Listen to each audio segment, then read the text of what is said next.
Reverend Al Sharpton began preaching at the age of 4, and he's been sharing his calling ever since. Well, this past June, he comforted George Floyd's family, challenging systemic racism when he delivered Floyd's eulogy at his Minneapolis memorial service. Then in August, he led thousands at the Get Your Knee Off Our Necks commitment march in Washington. And the host of Politics Nation on MSNBC is now out with a new book that serves as a call to action. It's called Rise Up, Confronting a Country at the Crossroads. And Reverend Sharpton is here to tell us about it. Good morning to you. Good morning. Good morning. I thought it was interesting. You talk about the country being at a crossroads and you're hopeful that it's better for your 2-year-old grandson. In your gut, are you hopeful that by the time he's my age, I'm 42, or your age, that the social justice issues you frankly spent your life fighting for will have drastically improved? I am hopeful because I think that the only thing that drives you, if you're sincere, is that you hope that at the end of the day you will achieve something and your generation will give the generation behind you a better life than you had, which the generation before me did. For me, I have opportunities my mother and father didn't have. That was because people stood up and fought and did what was right. And I try to communicate that in this book, not only around black issues, but I talk about LGBTQ, I talk about women's issues, I talk about climate change, because all of those things, we're at a crossroads of seeing if we're going to continue to progress or we're going to go backwards. And I think that it is important that we all do what we do. When I say rise up, I'm not saying that everyone ought to be leading a march like I do or doing media, but in your own home, in your own circle. This is Neighbors Day.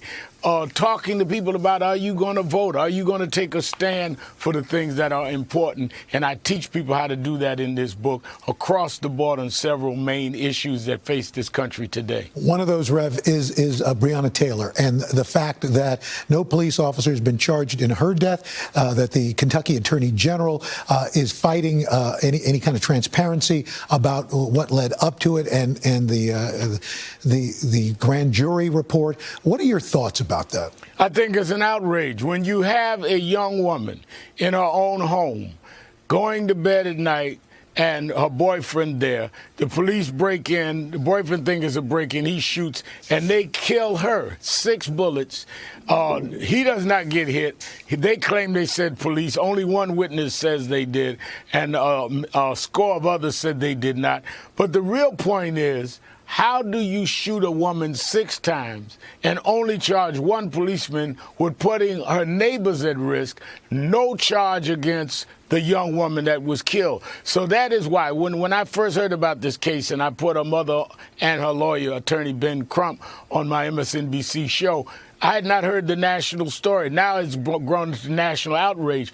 But if it's Breonna Taylor in any number of cases we're fighting, we need police reform. And that's why her mother and tens of thousands joined us in Washington at the march you showed. The George Floyd Policing and Justice Act should be passed by the U.S. Senate. It is not being addressed by Mitch McConnell. We need laws that will protect citizens and police and have correct policing. And many of the civil rights leadership is coming together to escalate pressure on the state of Kentucky and on this particular case in Louisville. Hey, Rev, let me ask you. You're a guy who's had tax problems. You've faced them. You've dealt with it. Just curious your take on the news last night from the New York Times about the president and his tax situation. You know, it's interesting. I felt that when I saw it, I said, I'm going to see if the right wing says about him what they said about me. I had to deal with my tax problems, dealt with it, and moved on. He hid his. His brand is that he was a businessman that made all this money and that was a billionaire. That was not my brand or the brand of many of us on the left that have had these situations. So this undoes his brand. He ran telling America, I can manage the country like I manage my business. Well, look at how he managed his business. Years of losses, years of not paying taxes, years of paying what? The first year he was president, a $750 check. So I just know that the right wing is going to castigate him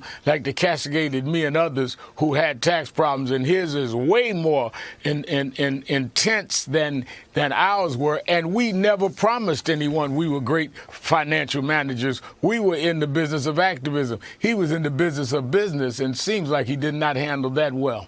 I'm sure we'll be hearing more about that in the hours ahead, frankly. Reverend Al Sharpton, thank you for your time this morning. Again, the book is called Rise Up.